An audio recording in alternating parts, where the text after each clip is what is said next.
আসসালামু আলাইকুম রহমতুল্লাহি বরকাতু। আশিনগর জিপিত কালকে আমরা ও ওয়ার্ডে আইয়া গেছি 7 নম্বর ওয়ার্ড।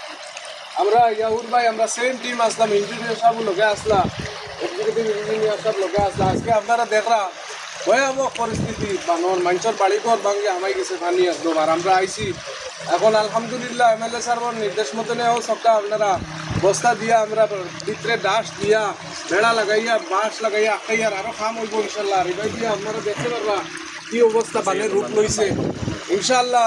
যত জায়গাত আমরা এই প্রবলেম ধরছে আমরা সার্ভে করি, আর যত জায়গাত আপনার রেড জোন আছে অত জায়গাত আমরা ও কাম করি আর এমএলএ সাহেবের নির্দেশ মতনে আর ইনশাল্লাহ কাম হইব। আপনারা দেখা ও দেখক আপনারা কি অবস্থা বর্তমানে। ইয়াহুর ভাই কইব তাই নুকিছে ফোকা তানোর জিপি তাই লগে আছেন ইনশাল্লাহ। ইয়াহুর ভাই ফোকা আপনি কিছু। আসসালামু আলাইকুম রহমতুল্লাহি বারাকাতু।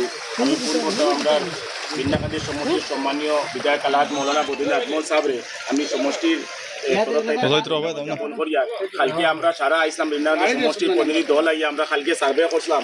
আর সার্ভে করার লগে দেখছি কালকে যে ভয়ানক অবস্থা, আজকে দেখি যে পরিস্থিতি বহুত খারাপ। লগে লগে আমরা স্যারে এসডিও স্যারে ফোন করছেন, পুরা এসডিও স্যারও পুরা তার টিম লইয়া আইসেন সকাল থেকে। আমরা লগে আছি পুরা আমরা রেহান আমরা রশিদ ভাই আমরা ফুল পুরা বিন্নাকান্দি সমষ্টি টিম আইয়া ইনো সার্ভে করিয়া আর লগে লগে কাম ইনশাল্লাহ স্টার্ট হয়ে গেছে। বর্তমানে যেটা রিপেয়ারিংয়ের কাম মোটামুটি 80% হয়ে গেছে। আর আরও একটা আমরা আশিনগর জিপি 7 নম্বর ওয়ার্ড ওখানেও মানে অলরেডি কাম স্টার্ট হয়ে গেছে। আরও একটা আমরা ডবাখার টাউনও 5 নম্বর ওয়ার্ডের অলরেডি আমরা বিধায়ক সাহেবের নির্দেশ মতে ওখানেও রিপেয়ারিংয়ের কাম হয়ে গেছে ইনশাল্লাহ।